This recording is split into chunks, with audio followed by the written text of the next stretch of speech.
Evolutionary.org, episode 666 is coming your way. Today we have an interview with evil brother fatboy999. So you go on the forum, top right, hit search, and then under member, you can put in his name. FATBOY 999 is his name. Fatboy999. You can see his posts, you can see his logs. He's a really fun guy, and this is going to be a very entertaining podcast. So this is going to be a really good one. First, let me remind everyone, we are on Apple, we are on Spotify. Smash the like button, leave comments, and subscribe. It's very important that you support the podcast so that we can continue bringing you these amazing shows. So let's start. Mobster and Fatboy. Thanks for coming on, Fatboy. Go ahead, Mobster. So, Fatboy, as you said on a few shows recently, and I understand, of course, where you are, it's going to be the end of the working day, the end of the day, full stop. Yeah, for just our finished guest dinner. to come. Yeah, I was just going to say, for us coming on at this time of day when you finish working, you finish having something to eat, and taking time out of your day to help us put these shows on. We can't do these shows without these guests. So we want to make sure that we take a minute to recognize what you're doing on our behalf for the entertainment of the listeners, the education of the forum members. So to thank you from myself, Stevesmi as the host, the bosses of the forum, the moderators of the forum, and the rest of the members that hopefully are going to listen to this show and find out a little bit more about you, to make sure that you're thanked for taking time out to do what you're doing today. So thanks very much for appearing. Thanks for inviting me. Glad to be here. And as tradition, or the Aussies say, I'm not here to fuck spiders. Well, actually, I am. I think because, thanks for inviting me. Steve, I'm just going to say very quickly, we've been following, you and I, Steve, have been following the Fatboy's log for quite a while, and he's one of our more active Australian-based members. So, yeah, it's very popular in that particular way and comes across really well and kind of happy-go-lucky or whatever. So that's another reason for having you on, brother. So let's start with the fun stuff first, and let's talk about the wedding and traveling. So you got married, and then you got married again, and you got married again, and then again, and then again. So tell us what that all is all about, and how many countries did you have to travel? Is that something in your culture we have to get married multiple times? So I'm Vietnamese and Australian. My parents came here after the Vietnam War, so they came here in '82. So I'm pretty much Aussie raised, but I still have that Asian background. So I had to get married in Australia, obviously. But then we did a Vietnamese ceremony and a Chinese ceremony because I'm half Chinese, half Vietnamese. And then my wife is Thai. So then we did the Vietnamese, Chinese one here and the Aussie style wedding over here too. And then 2 months later, we went to Thailand for the Thai traditional wedding with the blessing from the Buddhist monks from the Thai temple. And then we saw her whole extended family. And then we went to Vietnam for the full traditional Vietnamese wedding in my grandma's hometown because she's 93 and moved back to Vietnam. Nice. So that's why I had 3 weddings. And now I have 2 wedding rings. I got the one I got in Australia, and then I got one from my grandma when we went to do my Vietnamese wedding. And then I was going to get another ring in Thailand as well, but my fingers are kind of too fat, so... I hope you got a lot of gifts and stuff from having all those weddings, huh? Well, I got heaps of gifts, a lot of money, and, I'm just glad people traveled. So how many countries? I'm glad my sponsors I was just going to say, what an experience, Steve, going to all those different countries and having those ceremonies. I'm thinking even the gift from your grandmother, it's got to be like a family heirloom. So this stuff is really, really important. It just adds to the decision to be married and the process and the ceremonies that much more to it, Steve, don't you think? And you better be a good fisherman too, being Vietnamese, right? No, I'm a terrible fisherman. Oh my goodness. I'm an okay hunter. I'm just terrible at fishing. Oh, really? Okay. Because all the great fishermen where I live are all Vietnamese. What is that all about? Is that something in the Vietnamese culture? people love fishing. They love hunting. Anything with meat, they love. Like, you know that saying, an Asian will eat anything that moves? That's pretty accurate. Oh my goodness. Like, everything. I'm gonna ask you, because as I said in the pre-show to the guys, we will get into your journey. We talk about training, the gym, your injury, the PEDs.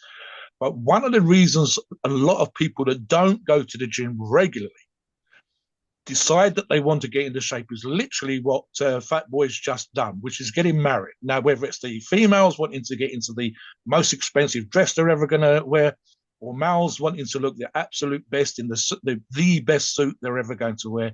So, one of the biggest logs is, and the most recent, up until just recently, was Fat Boy's kind of wedding log, which was literally getting into shape to look good in a suit. So, talk a little bit about that importance. And again, obviously, as we've just talked about, 3 weddings in 3 different countries and the importance of the ceremonies. So, was it that thing for you that you really wanted to look at absolute best in a fitted suit for for this really important ceremony? Yeah, I wanted to look great for my wife. I wanted to spend good money on a suit and actually have it fit nicely on me, Mm, so I wouldn't mm, waste the money. So, like, I never wanted to touch Retta or any of those weight loss drugs ever because I didn't really trust them that much at first, to be honest. Because like, I was worried about like, what's that thing? That Ozempic thingy. You know how some celebrities yeah. now look like zombies? Mm, So I was like, yeah, I don't really want to touch that. But then I started talking to Wolfenstein, yeah. the vendor, and then he's like, no, brother, give it a try. I'll sponsor you and I'll help you on your journey. So then I started taking that, and that helped me slim down for the suit. And then I just started talking to Gold Standard Labs about Yep. Sustanon and stuff because I've never run Sustanon before. And then he's like, it will keep you full and you'll be pretty lean on it too, especially if you're taking Retta as well. Yep. So then I just decided to run those two, run 700 Tren at the peak. I ran 700 milligrams of Tren Ace a week Wow. for the 3 weeks leading to the wedding. And So, like, I look great at my wedding. so before we get deep into the PEDs, which we will shortly, I wanted to kind of first get into your history with training. When you were growing up, were I was you? just going to make one more comment, Stephen. Something Oh, which applies to, sorry, lots of people. I'm sure it applies to Stephen. I know it applies to me. We train, we work out. We're just not built for off the peg. We're not. I Yeah. can't physically get my arms into the sleeves of jackets that I could wear 3 years ago. My arms won't go all the way. I can't even. Never mind get it onto my shoulders.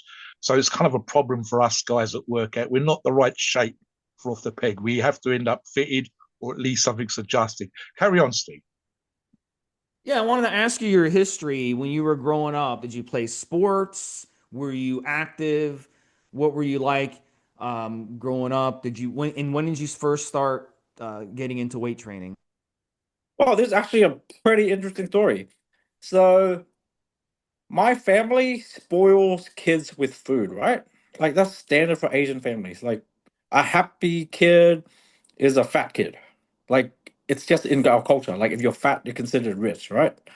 So, I was always overfed as a kid. Like, my aunties, grandma, mom, whoever would always feed me treats, give me soft drinks.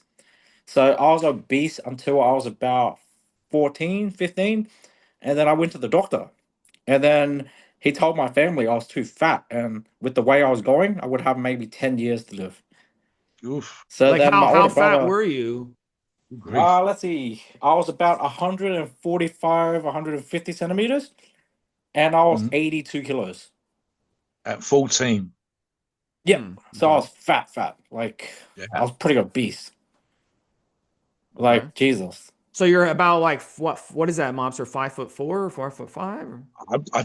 Just give me the height again because I can do the height and the So I weight. was about 145 to 150 centimeters. Okay, so 180 would be about 6 feet. He's going to be about 5 foot, maybe less.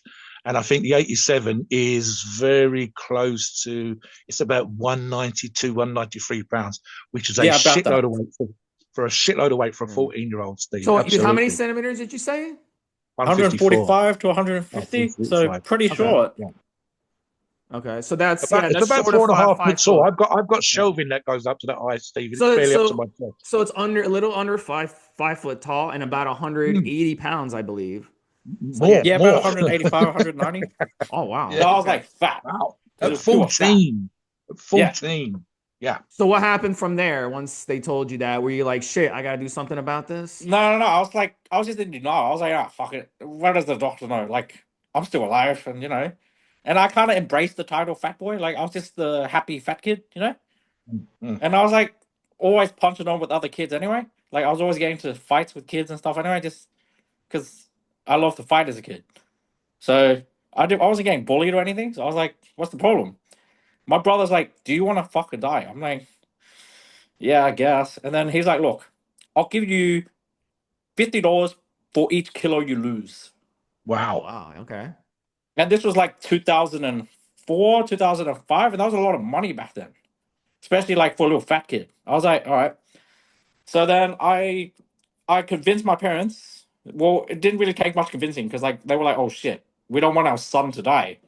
So Mm, they bought me one of those Joe Wader home gyms, nice. and then they got me like a 5 kilo bag of unflavored whey protein because that's all they had in like 2004, 2005.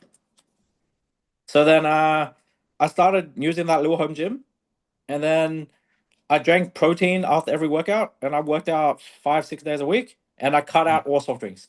I replaced sugar with like Diet Coke, Coke Zero, and yeah, I just stopped eating sweets. So all I ate was steak, lettuce, rice twice a day, and protein shakes. And then I went from 82, 87 to 60. yeah. I'm That But like, 32. yeah. yeah, I wasn't muscular. I was just like normal. So I was Yeah, like yeah. one of those slim looking The Asians. size you I'll should try to have find a been. photo. Yeah, yeah. So what was your diet like at your biggest? What were you eating? Like, what would you say? How many meals a day were you eating? What specifically were you eating? You said you were drinking a lot of sodas. Besides soda, what else were you eating? Like a lot of fast food and Okay, how many so calories would my you say you were taking in when you were at your absolute fattest? my parents owned fish and chip shops. So like, Right. takeaways. Yeah. Like, Mobster would know all about that. Yeah, yeah. The Chinese takeaways here are very popular. Yeah. So I was eating spring rolls, battered fish, Mm. deep fried Mars bars. Yeah. I And they would have fry and about they cook that food in what kind of oil do they use? Do you know? uh back then we were using 80% lard and 20% cottonseed, I believe. Okay. Mm. It's not as bad as America, but it's yeah. There's In It still a was lot America, of it's all vegetable oil vegetable oil. stuff used over Yeah. here, but Refined ironically, oils, lard's yeah. not that bad in moderation because it's real animal fat. Yeah. But the problem Yeah, is so he's I having think it that's why all I the wasn't fucking that fat. time, When you fry all it the though, it meals. becomes Yes, bad. That's the yes, problem because you change yes, the Yeah. kind of yeah. you change the nutrition value on it. Mm. So yeah, And this is that's all the I can meals. imagine. This is like Yeah. 2 meals a day. It's like Yeah. it's all week, all the time. So let me So ask that's the issue. you, when you were eating that crappy food, how did you feel? Did you feel like crap all day, or did you get like a little dopamine rush for it, then feel like crap? Versus when you switched your diet, how did you feel? I think because I was used to doing that for 15 years pretty much, that it just Mm, felt normal to mm, me. So like I wasn't that active as a kid anyway, apart from like getting to schoolyard fights. mm. So but then I really noticed how much better I felt when I cleaned up my diet though and started Yeah, exercising. Like, and then I realized too that if you're fat and you start gymming, you are a lot stronger than a normal person. Because like you've been carrying around a shitload of weight too. So yeah. now like I was maxing out the little Joe Wader home gym, and most of my friends couldn't really touch that weight because they Okay, just so couldn't do it. okay. So how old were you when you started doing that, Joe? How old were you when you started hitting those weights? 14, 15. Oh, okay, so you Mm. started pretty early. And then besides the weight loss, did you notice your muscles started growing? Did you notice? I can remember as a kid, the first time I started weight training, I saw the Yeah. bicep for the first time, and I was like, "Wow, this is so cool! I First actually have a pump, bicep." that first pump, showing your parents your muscles. Yeah. The first muscle that I actually noticed was my traps, and then I actually started getting some forearm vascularity, and Nice. Okay. then a little bit biceps. But like mainly for me, it's always been traps and delts that just get overdeveloped for some reason. Mm. Yeah, that could be genetic. What You about Yeah, I know. what think it's about genetic. school? You mentioned school in the fighting. Did people start to look at you differently when you got into shape? They Oh yeah, used to seeing fat boy looks like this. He doesn't look like this. It can freak some people out. Yeah, heaps of people are like, oh my God, you got so jacked, brother. What's your secret? I was like, well, I cut out all sugar pretty much. And then Mm. I just started hitting the gym for an hour and a half every day. Mm. And then And other kids were like, holy shit, did you start maybe I falling in should do that. love? You start falling in love with the gym? Yeah. And I've been pretty much in love since. Like, I've had periods where I took time off gym, but like, I still always try to make time for it. You've Like, been I think the training now, longest coming up time on I ever took off gym was 3 years.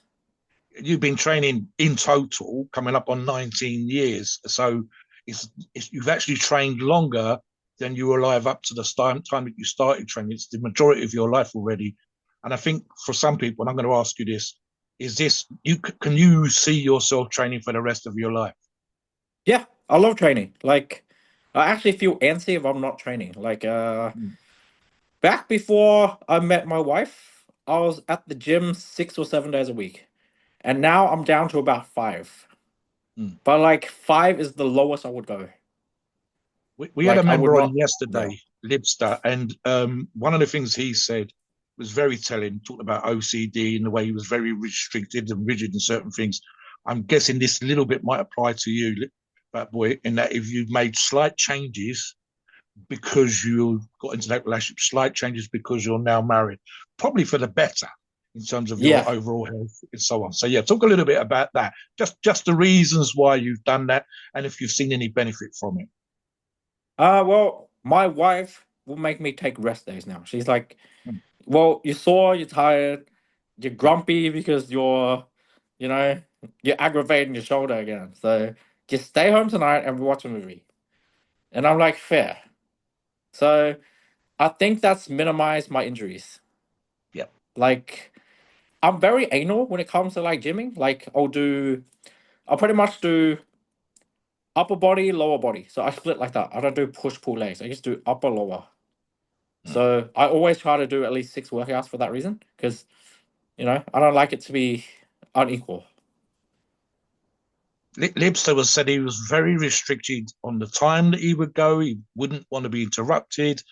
What's it like for you when you're actually in the gym? For some people, it can be like going to church as a way sort of to communicate with our God, if you like. Do you get sort of mental peace and a de-stress, or is it just something that's become a habit and that you need to? Because from what you said before, that was probably what it was before. What's it like for you? Do you feel better after coming out of the gym that you know you've done something with the day? Yeah, I feel so much better. So pretty Mm, much, I always look forward to closing my shop because I close my shop at 7:30, and then I yeah. start rolling to the gym, and then I got headphones in. I put the gym bag down, and then Mm, depending on what I'm doing and what I feel like doing that day, I normally, let's say upper body day, I'll normally just go to the bench, slap 100 kilos on there, and then I'll start warming up with that. Feel good. Do like a top heavy set, like 130 or something like that. And then I'll just do other stuff like strugs, rows, or whatever. And then end of the session, I feel really good because I went really heavy, and then I did back down sets for a pump. So I just feel, what's that word? I feel alive and awake. Like, I Yeah, think you get that's the what gives me that endorphin rush. dopamine rush. You feel you've done something. One of the things I noted in my little notes for the show, we look obviously your daily updates, etc., what you've done in the gym. You're slowly getting stronger, which is a great thing. Bearing in mind you must be 34 years of age now. Yeah. One of the things I put here, Steve, is he's done a 240 kilo squat, which is starting to get right up there in the numbers. 227 kilos, Steve, is 500 pounds. So he's over 500 pounds on the squat. So that means, and I've got a question mark here. How tall are you, Fat Boy, just out of Oh, interest? I'm really short. So I think it's actually Mm, easier for me to squat and bench. mm, I'm 166. I don't mm. know what that is in Yeah, there's feet. not much taller than when you was 14, 15. So you're only about 8 centimeters taller. So about 5 feet from just under to just over five I foot, think I'm maybe. 5'5" maybe or five All right, four. okay. All right. So Still, one sixty still six It centimeters. says Yeah. 5.4 feet, which is yeah. So almost 5 1/4, then about maybe 5'3". 5'5" area. Yeah. Yeah. Yeah, so it'd be almost a half. So a foot is 6 inches, so it'd be about 5'5". Yeah. So you're like an inch A shorter foot, than of, me. a foot 12 inches. You just said 6 inches. You're getting me out now. We're confusing each other. We're saying he's going to. Oh, Fat Boy is over 5 foot. Otherwise, we'll be here all day, guys. But listen, No, no, no. over I'm saying 500. half a foot is 6 inches. So if Yeah, it yeah, says half a foot five is six point inches. four, Sorry, it's yeah, about yes, 5'5". Then it would translate yeah, to about yeah, five yeah, foot yeah, five, not yeah. 5'4", 5'5", about five. I'm Yeah. still impressed by the well over 500 pound squat. Most gyms, and I'm sure it's Yeah. the same where you are, Fat Boy, anywhere in the fucking world, anybody that's squatting over 500 pound is still kind of fucking rare. So that puts you up there in the big numbers, the 1% of most gym users Well, or whatever. us That's shorter great. guys, mobster, typically we have shorter limbs, so that gives us an Mm, advantage on the squats. You guys have the taller, longer limb people have more advantage on the pulling, the deadlifts Yeah. and the rows and stuff like that. So I wanted to ask you, when it comes to PEDs, I wanted to kind of get into it's actually before we get into PEDs, let's talk about the diet really quick. So yeah.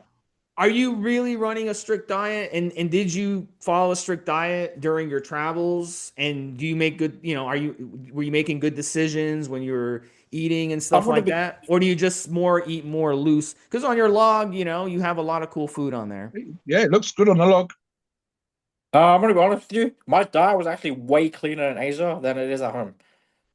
Mm, Why is that? Because in Asia they eat pretty clean compared with like Australia and America. So most of my meals were pretty much rice, some sort of meat, but I always ordered extra meat, mm. a couple eggs, and vegetables. And I always drank with most of my meals. I would have either ice water or I would have something like coconut juice or watermelon juice, like a Nice, nice. whole a whole smoothied up watermelon. So Mm. because it's so crazy hot over in Asia at the moment, like I don't know how to So convert to F, but it was like 40 degrees Celsius over there. yeah, so that's about 100 degrees Fahrenheit, but Yeah. maybe a little bit more. Something you said, Steve, which we talked about with the Australians, and of course you've got Australian and Chinese background, Vietnamese background, is the culture of the quality of the food. So as you said, coming from the fast food background, that's the business, and that's what started you off. But actually, culturally, whether it's Australian food, generally speaking, or culturally in Vietnam, in China, and so on and so forth, I would argue that Steve's quite correct, as we discussed on other shows. The food quality, the simplicity sometimes, there's no crap being added, there's no fats being added, there's no things that are padding out the things to sort of encourage profit. You're eating very clean, nutritious food. So as you say, arguably when you travelled, it was even better than it had been back in Australia. And Australia's still way better than America and to a lesser degree the UK in terms of food quality. Don't you think, Steve? I think compared to America for sure, yeah, definitely. Mm-hmm. Australia, it's funny because some of the guys we've interviewed from Australia said the food isn't good, and some said the food is the same as America, and some said the food is different. But I mean, I've never been to Australia, but like from what I've seen in the logs, just from looking at logs, Yes, Australians yes. eat way better than Mm. Americans. Like the American who eats good compared to an Australian that eats good, an Australian is always going to beat them. Yeah. Yeah, I So think with yeah, go American ahead. food, it's just the portion sizes that do you guys in. And I your think, love of yeah, like yeah. deep frying everything. Well, I think in America too, there's a lot more takeout food. Like there's a lot more restaurants, there's a lot more fast food joints, there's a lot more, everything is junk, junk, junk, unless you make it on your own. Everything is junk, junk, junk. Like even if you go to a health food store and you buy stuff like a Whole Foods, you go to a Whole Foods, you go to a hot food bar, everything has refined oils in it. So people think, well, I'm going to a health food store, it's going to be healthy. No, there's still unhealthy things at a health food store, in America. So you can't get away from it unless you make it on your own. And Americans have a bad habit of eating, being lazy when it comes to that. So I think that's the big changes. Yeah, but absolutely in Australia, there's plenty of bad food. I'm not saying there isn't bad food in Australia too. So as you're showing. So, but touch upon now a little bit. I wanted to ask you about the the Retta. And that's something that's really been a game changer for a lot of people. And I've Yeah. seen this, with a lot of my clients and stuff who, even when they do everything right, they add the Retta and it's been amazing. So how's that experience been like? What has it done for you? And what has been your dosing over time. And again, you guys listening to this, you can go check out his logs. He has at least 5 logs, and you can see in his signature. So you can always go on there and see how he's doing with the Retta. So go ahead. Yep. You even said, Fat Boy, that you thought it wasn't going to be any good for you, but once you experienced it, you changed your mind. So tell us how that went for you. Okay, well, firstly, shout out to my boy Wolfenstein. Like, he's the one who taught me how to use it and Mm. encouraged me to try it out. Like, first, I thought this was bullshit, you know? Like, you know those fads? I thought it was a fad, you know? Because everyone was talking about it so much. I saw TikToks, I saw Instagram reels about it. Yeah. But I think it's the only thing that's ever truly taught me discipline. Because I started off with 1 milligram a week. But at 1 milligram, now I need about 2.5 milligrams for the same effect. But if I overeat, like what more than my body needs, I shit myself pretty much. Like I gotta rush to the toilet. Mm. So that's taught me like portion control. Like I think my inner fat kid's still there. So like before I started using Retta, I would always like have a big plate of food, like deep fried chicken, grilled meat, whatever. I always have a big Mm. plate, and then I would just stuff myself quickly. But now I actually pace myself, have a reasonable serving of food, and it's just really helped my blood pressure and other things as well. Like on a good cycle, I'm not really using Telm anymore, unless like my blood pressure really gets up there. So I'm a big fan of Retta now.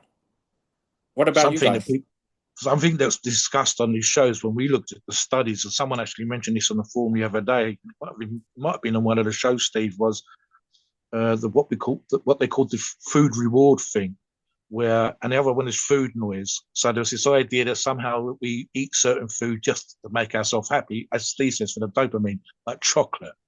And the food noise is that you've had something to eat, you're sitting there watching the TV, and what you'd have done in the past is eat chips or something while you're watching the telly, because that's what you did. And people were talking about the GLPs cutting down on the food noise, so you're not snacking or eating stupid shit in between.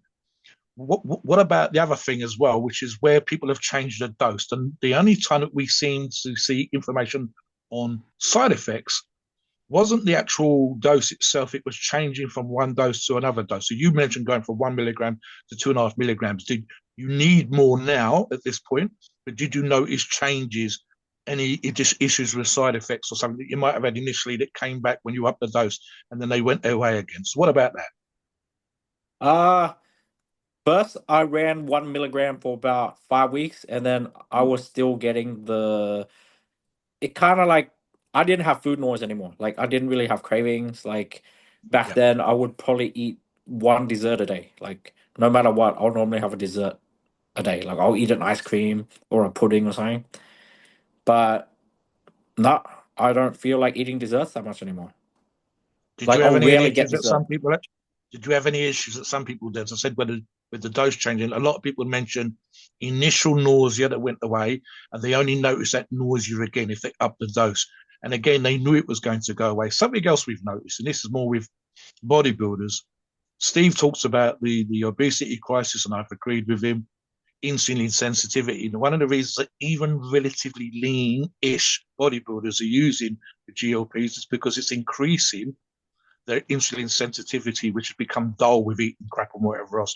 So you might even get a Yeah. better response from what you do Well, nutritionally. Or yeah. yeah, I'll tell you what, I think in your situation, just because you said for 15 years you were just eating, yes, stuffing yourself, yeah, eating crap, the metabolic damage you did as an adult, it's very difficult, if not impossible. And I hate to say impossible because nothing's impossible, but it's pretty much impossible for you to, correct that because, and it's not your fault. It's just that that's what you were raised on. Like me growing up as a Gen X, I grew up on cereal and milk every single morning.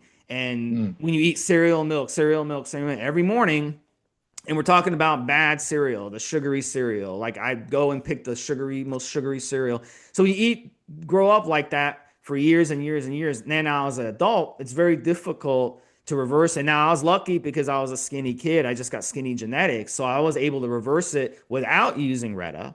But in your situation, having more fat genetics, it's going to be almost impossible. So Retta kind of is the game changer, and it evens the Yeah. playing field, I believe, and it allows Even people like you to actually get leaner, way more leaner than you'd ever be able to get, even if everything was perfect. So, and that's I that. think the fact that one of the great advantages he does have, and I'm going to give you sort of a thumbs up here, Fat Boy, is simply the fact that you train, work out several times a week, do keep a much cleaner diet than you used to, is already arguably putting you ahead of the curve. And you're going to, as we said earlier on, you're going to be like that hopefully for the rest of your life. And then adding, as Steve says, the GLPs in there and giving that extra assist. If you was just a normal Joe and you was doing what you used to do back in the day, you'd be the size of a fucking house, if not, causing yourself medical issues. So, listeners, if you train, if you work out, if your diet's good, you're already fighting back. But I do agree with Steve. I think there's an argument to be made with those formative years, genetically speaking, as a child, that you might cause yourself issues. Talk a little bit before we talk about the rest of the PEDs as well. So I want to cover a little bit more about the shoulder injury. How did that happen? What did So you do to recover? And then we'll get into the meat and potatoes of PEDs. uh okay, firstly, I've had several shoulder injuries. So you want me to just go through Well, the I'm thinking, bad ones? why have you had shoulder injuries? What have you been doing to make them happen? Well, I think, to be honest, I think I was taking too many. I think I was taking too much Mass and Primo for a couple of Mm, them because my joints felt kind of dry, but I mm, kept pushing it anyway. yeah. Because I was like, look, I'm gonna overhead press 90 kilos no matter what. Like, this is going up. And then I just kept doing singles with 90 kilos, and then I just felt the shoulder go real bad. Like, I couldn't even lift my arm up properly at one point. And then I I think also had like a semi pec tear as well. So yeah, but for there's me, I think there's it's a thing. mainly a shoulder Sorry, issue. Fat Boy. There's a thing sometimes, and again, I'm guilty of this, and I know for a fact I've been guilty of this in the past. We get a head focused on a fucking number, like the 90 kilos, and we're fellas. We come headstrong. Yep. I'm going to get this fucking number no matter what, and not listening to our body. So you've had to bite that bullet a few times. Give the listeners some advice, what you learned from getting injured, and then how you recovered, and what you do now. Okay, what I do now. So right now, if I'll actually warm up a bit more with my shoulders Mm, now, rather than just like back then when I started shoulders, I never warmed up. Like now, I start with 60, and then I'll go to yes. 80, and then 90. Back then, I would just go straight to 80. I was like, if I can do 80 for like three, then I should start with 80 and not wear myself out before I go to heavy singles. I got to ask you, are you telling me that you walked into the gym, put 80 on the fucking bar, and that's how you started with no bar? I warm up with a broomstick and then the Oh bar yeah, I and never then really 60. warm up to be honest because I'm working all day, so my Yes. body's pretty much always warm because my job is kind of physical. Like Yeah, I'm yeah. always frying, making burgers, walking Mm, around. mm. So like I did try warming up for a while, but like it didn't really do that much for me. I kind of just I think I warmed up too much, so I was exhausted for the top sets.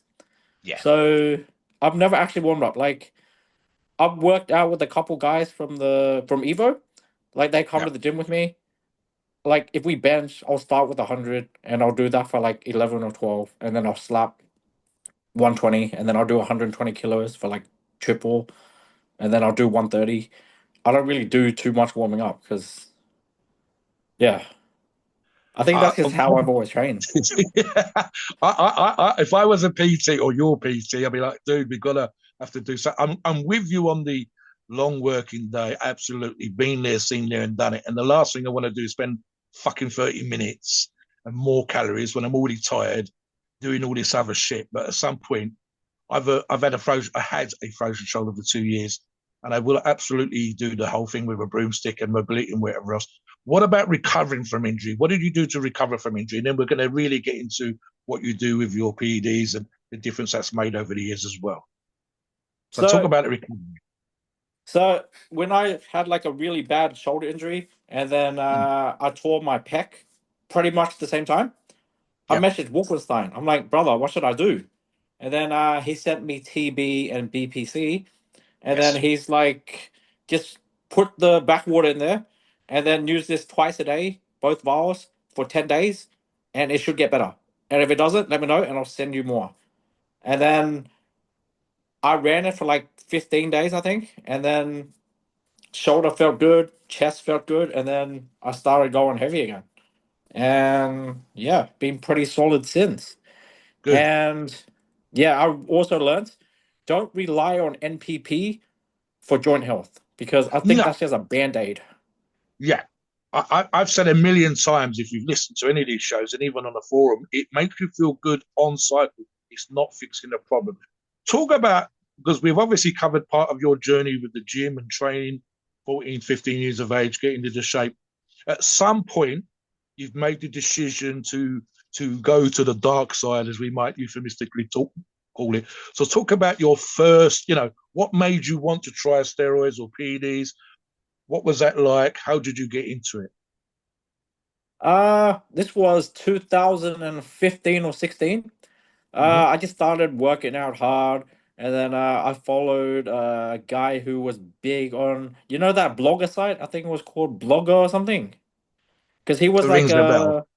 he was like a world record power lifter at the time. And he All right. started a supplement company. And then me and him just started talking.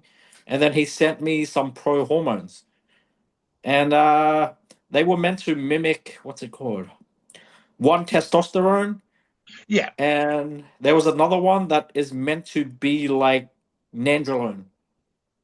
Some of the pro hormones, and I've got a book here, really were steroids in all but name, and others Yeah. changed the steroids in your body or had a steroid like effect. About what happened with the development process, sometimes those things were just the steroids came along and they were just better. So they've actually been on the sort of list, so to speak, since the 60s. But obviously, with the whole laws changing in the US, that pro hormones became a way round the laws, and that's why some of that products are out there. Obviously, you've had beneficial effects. You got on quite well with it by the sounds of it. Yep, I had great. I didn't really have any side effects. I didn't even get acne on pro hormones. I didn't really get bad acne on steroids either until I ran Tren over 200 Mm. milligrams a week, and then I got cystic acne. But then Accutane got rid of that. I don't really get acne anymore. What about the I didn't changes to really your have any what about hair the loss or changes in anything the either. gym? Sorry, changes to your physique and changes in the gym. What was that like? Because you said already going from a fat boy to muscular and people looking at you differently. What was it like for you once you because you talked about the taking the products and the side effect there? What was it like when you started to see the changes you was getting with these products? Well, I learned the hard way. Orals are great for about the first 4 weeks, and then after that, you feel lethargic, you feel like shit. But for the 4 weeks, it's great. Uh, I had big rounded traps. My back was thick. I was strong. I was pumped all the time. Mm. Yeah, I didn't really have any bad sides. Like my piss didn't change color. I didn't have any real bad side effects. It's just I think after the first 4 weeks, I think my liver and stuff maybe it got Yeah, tired. organ stress. Yeah, I For probably should have full run N2 on. guard or something. I Yeah. remember the forums back then telling me to run N2 guard or some sort of supplement on Yeah. that. But I was like, I was young at the time. I was like maybe 22. I was like, I don't need this. I'll just take steroids, it's fine. And then now I actually take cycle support. I was going to say, if you was giving advice to listeners, you're absolutely going to make sure that they have some sort of on-cycle support and maybe only run it for 4 weeks and do something else, assuming that they were going to use pro hormones. You've obviously taken things up a level because you've mentioned Tren, etc. earlier on. So you've gone from pro hormones to actual steroids. Talk about that a little bit as well, especially your first cycle. Okay, so my first cycle was 2016. I Mm-hmm. found EVO, but I didn't make an account. But you remember when the Aussie section didn't have verified vendors and it just had the source talk pages? It was a fucking zoo. But carry on, Yeah, it's a yeah. lot better now. There would be like a random thread and it was like Aussie source talk part 63 or some shit. Mm-hmm. So I just read through all those source talk pages and then I found some verified guys who had like a lot of good feedback. And then Yes. I messaged one of them Ultimate Anabolics. And then I paid with Bitcoin. And then my first cycle was just test. I didn't run any AI. I didn't run any Mm. other compounds. I just ran test. And I did the standard 250 a week. And I only pinned once a week too, which looking back now is pretty stupid. Like, I was having like I massive was peaks going and to valleys. ask you because you're talking about your first cycle, what you did. What have you learnt from using PEDs? What mistakes do you think you made? You just mentioned one. So listeners don't have Um, to make the same mistakes that you made in the past. What advice would you give them? What would you do now that you didn't do then? I think a lot of things. Listen to the experienced people on Evo, and Yeah. then also kind of do some of your own trial and error. Like for me, I like pinning daily because it's Right. easy to remember when to pin. I don't get peaks and valleys. But for some people, maybe they don't like pinning too much, or maybe if they Mm. pin too much, they'll get inflammation. But like I think the more frequently you pin, the better you'll feel and the more stable your bloods will be. And also do blood work. Yes. And definitely run cycle support, especially if you're running anything more than TRT. Like it's better to spend money on cycle support and be safe than. Would you dose if you was to start a new cycle, the very first cycle over again? Would you still use 250 milligrams? Because I think you got good results by the sound of it. So you didn't need to use more. But would you have even changed that if you were going to do it again? I probably would still do 250 because Yeah. unless I ran test P. Like if I ran Mm. test P, I probably would do 20 milligrams a day, so 140 milligrams a week. But if we're Yeah. talking test E, because you're not getting as much test, I would just do 1 mil a week. But I'd probably split it into three shots. I'd do like Monday, Wednesday, Friday. I wouldn't do like once a week. One of the things you mentioned earlier on was running way more Tren Ace than I've ever run. I think my cut stack was 150 milligrams amongst other products, but you said 700. So talk about that. Talk about running Tren first time and then at the higher dosage. What was that like? And again, this is just for the juicy conversation for listeners to listen to. Okay, firstly, Tren is great. Don't get me wrong, but everyone should go into it cautiously. Like my Yes. first Tren cycle was 2018, and it was not a good time. Like it was good for the first month, but then I started getting paranoid. I started getting angry.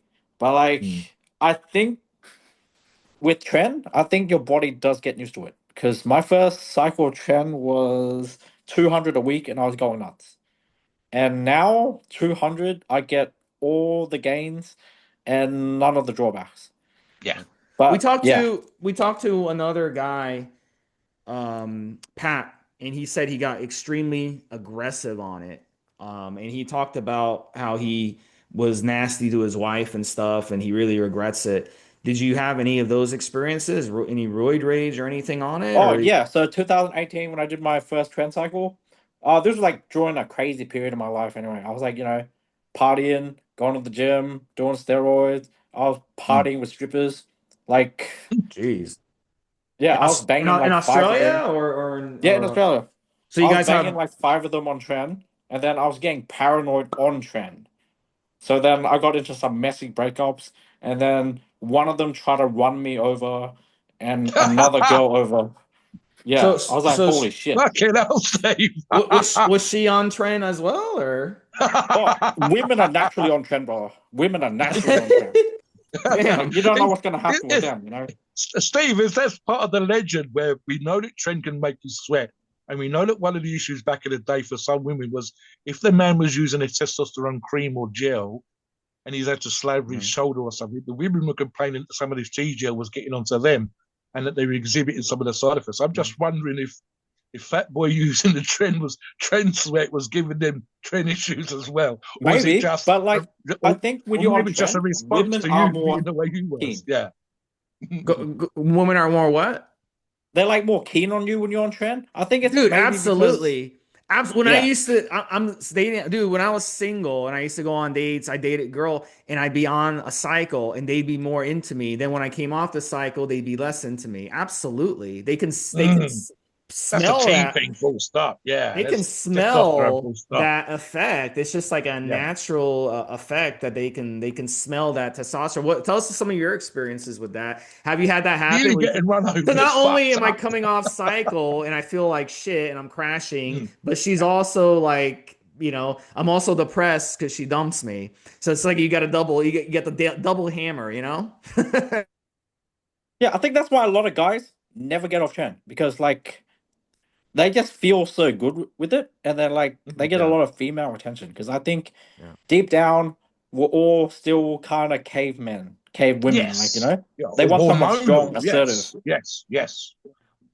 Yeah, so I Yeah. think women love that about trend. You Like won't you they won't like might your say blood shit. work though. If you won't like your blood work if you stay on Oh though. That's yeah, the biggest.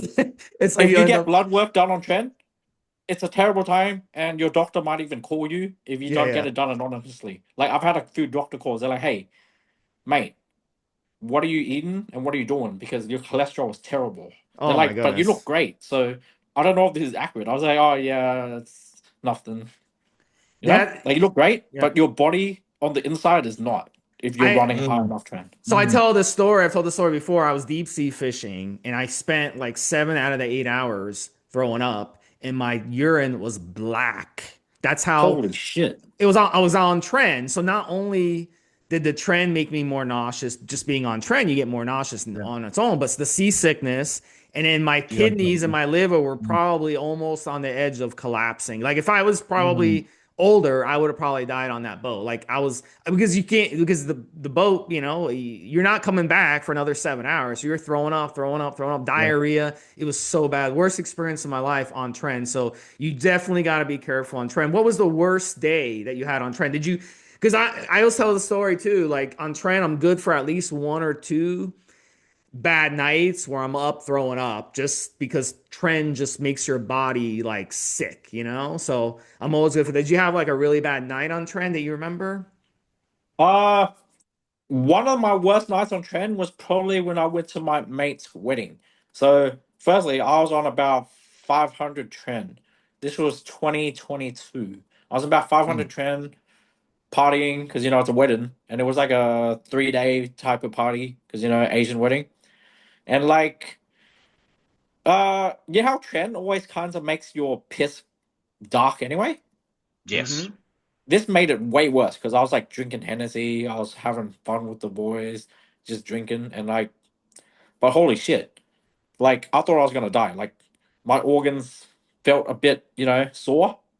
But like mentally I felt pretty good because people kept saying how jacked I was, guys were coming up to me and shit, women checking me out and shit. I was like, oh man, this is great. But like I think alcohol and trend don't mix. I think No. alcohol and steroids don't mix in general. But like on trend, you really feel it if you're binge drinking. Like even if you do it once, you're gonna feel like shit for about a week. And that actually is kind of helpful if you think about it. Let's say you're a recovering alcoholic and you replace alcohol with, say, steroids, and Yeah. you have a relapse drink. You're not going to want to drink again after because you just feel so shit drinking if you're on steroids. But like that's just my opinion. Sometimes we need to learn lessons the hard fucking way. And obviously, you now know a 3 day drinking, even with the wedding thing going on, and Tren, is just dehydrated you. Steve, 7 hours of being dehydrated with dark, dark, dark fucking urine is just not good. And he wouldn't have been able to take any water in. You'd probably needed to go on a saline trip. We Yeah, learn I these did actually lessons. do that. So, listen, listeners listening to this show, we're not suggesting you go out and do this stupid shit. We're telling you these are the things that can happen to you. You need to be self aware. And of course, Fat Boy and Steve have both learnt their lesson. They know that they need to be hydrated. They know that they need to drink more. And obviously, the less Yeah. alcohol, the better when they're on. Talk a little bit about coming on to Evolutionary, because you've mentioned Wolfenstein a couple of times. You've mentioned some of the people that have Mhm. helped you. You've come from wherever you've been before and you found Evo. How did that happen? What's your Evo experience been like? I've always enjoyed Evo. I pretty Hmm. much used to just lurk and look for sources back then. So Evo is actually the first forum I found. Okay. Because I just typed steroids on into Google and then you guys came up. I was like, oh, that's pretty cool. And then I think I found your YouTube way back too. Okay. Yeah, so I was like, huh, this is a nice place. And then I just started. I didn't really make an account because I didn't know how to contribute because I never really cycled. I didn't even know about logs back then. I only knew Mm. about the I only knew about the source talk section back then, and it was Yeah. just general banter. It was like a zoo back then, like you said. So I was just Mm. reading this, In reading the in that. the in the Oz section, especially, yes. Yes, crazy. Mm. But yeah, I've always loved Evo. Yeah. I learned a lot there. Yeah. I've Your learned a your lot from your vendors too. your sense of humor is very unique on the forum. Is that a culture thing? Tell me a little bit about that because you seem to, like just someone just the screen name you made, Fat Oh Boy. yeah, he's laughing Yeah. in replies all the fucking time, Yeah. But Steve. So I'm just he comes saying, across as like, very because happy-go-lucky. in the American culture, Mm. like nobody, like very few people are secure enough in themselves to like start an account on a meathead forum and call Mm. themselves Fat Boy. You see what I'm saying? So you must have like a really cool, like, fuck it, I don't give a shit about anything personality. Tell us a little bit about that. So I think it's like what Asians and Aussies have in common. Mm. We have a lot of self security. So like we make fun of each other, our friends, Yeah, ourselves. yeah. Like my nickname since I was like 2 was Fat Boy because I always loved to eat, and then I was actually fat too. But like a lot of people know me, call me Fat Boy because like it's just how I am. Like Viet people especially, they give people nicknames like that if they love and respect them. Like Skinny Boy, Big Head Tony, Big It's a Man sign of affect. Mobster. It's a sign of affection because they're Yes, kind of giving you like a name and they're making you stand out from John or Bill or Pete or whatever. It's nice. yeah. So same with Aussies. I think in the UK they have a bit of that too, A little but I'm bit. not One of the sure. things I think we've got in common, and I actually talked about this, we don't do it as much anymore, Steve, but we will use profanities with our best pals. The Yes, CUNT, the CUNT used to be, it's less so. That's the only word that you would use as a sign of affection with your mate, but no one else is allowed to use it. So you'll say, "Fight boy, he's my best cunt, he's my best mate," yes, and anybody else listening go, "Why is he calling him a CUNT?" But it's actually that's the culture. So I think that you said about coming on there. You mentioned your log, right? And you said, "Oh, you didn't see if there was a reason for running a log." But actually, you've had, I think, what we're up to now, 5 logs. So you've obviously changed your mind about having a log. What have you seen benefit wise? What's been the positives of you having a log on Evolutionary? well, it keeps me more consistent. It keeps me Mm. accountable, and I think it's given some people the confidence to start their own logs because Yes. when I first started my log with you guys, let's be honest here, I was 3 years off gym, 3 years off juice. I looked like shit. But then you guys were so supportive. I did my log. I felt good. And then slowly I transformed over time. And I think that's given some people the courage to do the same. Like, Yeah. don't be shy. It doesn't matter where you start. Just do a log. Show us what your physique is, what your diet is, what Yes. your training is, Yes. and people will help you achieve your goals. Like, We, end of the we've had day, guys, yeah, we've had guys that say, "Oh, I can't pose," and say, "Listen, that will come." Or we had one of the female members, Iron Rose, little belly sticking out, and her belly was flat in like 9 days. And it can be a big deal for people to put themselves out there and be Yeah. exposed a little bit. But we want you to get into shape. And as you said, talk about favorite logs and Yeah. support that you've had on the forum as well. Favorite members that you've noticed helping you a lot over the years or Mm. months? uh, let's see. Most of the vendors I've met have been really helpful. Like, they'll normally hit me up. They're like, "Hey, we saw from your log you're running into this issue. Here's what I think you should do." A lot of the personal trainers or just random members on there, like Wolfenstein's been real Yep. helpful. Gold Yep. Standard, Norvex, RGSX. He's actually sending me his new cycle support. Like, he just released it. Yes. Because he's like, you're running a heavy cycle, and I know it's expensive to import and to guard to our Yes. country. So Mm. I'm trying to make a similar thing. So would you like to run it? I was like, sure. So that's coming Monday, and I'll be adding that to my log. It's Uh, also because you're a respected member, mate. People are looking up to you now and they've seen your log and you're putting the information out there. So if you give good feedback on a product that What works, what are some of your favorite logs on the forum that you really enjoy reading? I love Pigsies. Mm-hmm. mm, Because he kind of like, he's like the ultimate like transformation. He started what in his 50s, and he was yeah, fat, just recently divorced, came back to the gym, and then he started winning shows. And Yeah. he's just a hardworking oh average Christ, man. Mm-hmm. Anyone else that catches your eye? Uh a couple of American guys. There's a Vietnamese American guy I follow. Pat Seven, right? Lay's comeback log. LE Lay. Yeah. I think in La his La 50s Win. too. Yeah. Yeah. Yeah, yeah, Yes. yeah. Lane Yuan, yeah. Yeah. Very yes. inspiring. Yeah, we try to get Um, him on the podcast. We're still going to try to get him on, but hopefully he'll come on. Maybe you can talk to him and convince him to come on after you do this. yeah, You he's know? amazing. That'd be Like cool.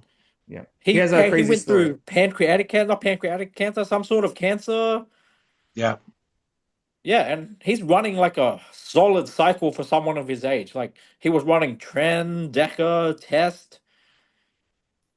I think he Yep. ran a few orals too, and he's just like, I think he's an electrician or something too. Okay. So like he's a hardworking man, like Yep. putting yeah. his kids through college. Yep. Yep. It's You not know? easy. Yep. Before we let you go, let's say I'm fishing, right? And then, I see some Vietnamese. What's a good way to, what's a good He way to wants to know greet how the, to deal with. He's asking you how can he deal with his competition. But go on. no, no, no. How can I, Oh, what's a good Oh, how what can old are he these greeting? say guys? to them? Yeah, yeah, Like yeah, first yeah. thing in the morning, we're out there, we're hard worker fishermen. What's a good greeting in Vietnamese? Teach me a line of Vietnamese to say good morning. How are you doing? Oh, hit them up with the straight up "How are you in Vietnamese?" which is "Khỏe home," or if Quay they're home, smokers or you're "Khỏe home," they'll quay love home. that. Yep, give them Okay, a big friendly wave. yeah. Or if they're old men fishing, just have a smoke with them. Have a Viet smoke. guys Okay, love smoking and fishing. they do that a lot. They gotta have Like they're the chain dopamine smoking, rush fishing, from smoking and drinking. watching their pole bend as well. You gotta have dual dopamine rush going. Yeah, for sure. It's amazing because they fish like every day and they work full-time jobs. And it's just Yeah, like, and they have families. It's like I don't know how they do it. They must not sleep. So that's my theory. They must not sleep. So they're crazy, crazy hardworking people for sure. The Vietnamese that are in America. So, all right. Any final words, Fat Boy? Yes, Like, yeah. give us your final Give some thoughts on words of Evo. advice to the Yeah, and members, some something you've advice. Yeah. learned that they've listened. Yeah, okay. Big advice for everyone. Like, look, don't just lurk on Evo. Make an account. You know, mm. chime into things. Ask questions. There's no stupid questions. Like, if you don't ask questions, you're the stupid one. Ask questions. We're here to help. And I reckon 2026 is everyone's year. Let's all get big. Let's all get lean. Let's all get healthy. You know, let's grow Evo. I think we can be way bigger. I think that one of the things that's going to come across, I think, for listeners is as Fat Boy has transformed his physique just by going to the gym, just by learning to eat properly. He's made mistakes and learned from his mistakes when it's come to pro hormones and PEDs. And even his own admission sort of started as a lurker, become a logger. You don't realize that you are putting information out there, even if you're just doing your log. There will be people, and you listen to what Fat Boy just said about learning from other people, working hard, which he does, raising kids, putting kids through college. He's just got married. You're just at that age now, Fat Boy, where you're going to mature into a full grown, proper man, as we say, 34, 35 years of age. And he's just starting to learn as much as he can about himself.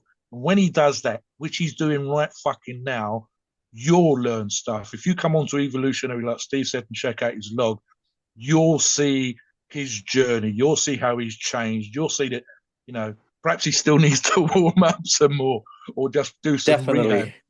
His missus making you cut back has actually enabled you to grow because she's told you to take a day off. She's made you recover. So we're constantly learning, and you can come onto Evolutionary. You can check out Fat Boy's log, and you'll learn from his experiences. You'll learn what the benefits, and get the same things that he's had from being on Evolutionary. Fat Boy, from Steve and myself, thank you so much for coming on today, taking time out of your day to do so. We're all grafting, all time short, and it's really sort of grateful on our part to have you come on and put your message across. I think we've had a good show today, guys. Any final thoughts before we go, Steve? No, no. Well, hopefully we'll have you back at some point on the next round, Fat Boy. It was a really good podcast. I'm sure you have a lot more. By then, you'll have a lot more knowledge, and you keep building your Again, yeah. knowledge the way you are, I and th- you'll be able to help so many people on the forum and come on this podcast again. So really appreciate it. yeah, I Thank you certainly very hope much, so. Like, fella. it's been an honor to be invited. Like, I would love to come back. Like, hopefully, I gain more knowledge too. Like you guys said, Yeah. like And you'll be it's helping amazing people, here. yeah, as well. So that's fantastic. And he's made sure to put out thanks to all those other people that helped him along the way, which is super important as well. Please note, we are not doctors and the opinions are ours. It is our view based on our experience, views on the topic, a podcast of informational purposes and entertainment only. The freedom of speech and the First Amendment applies.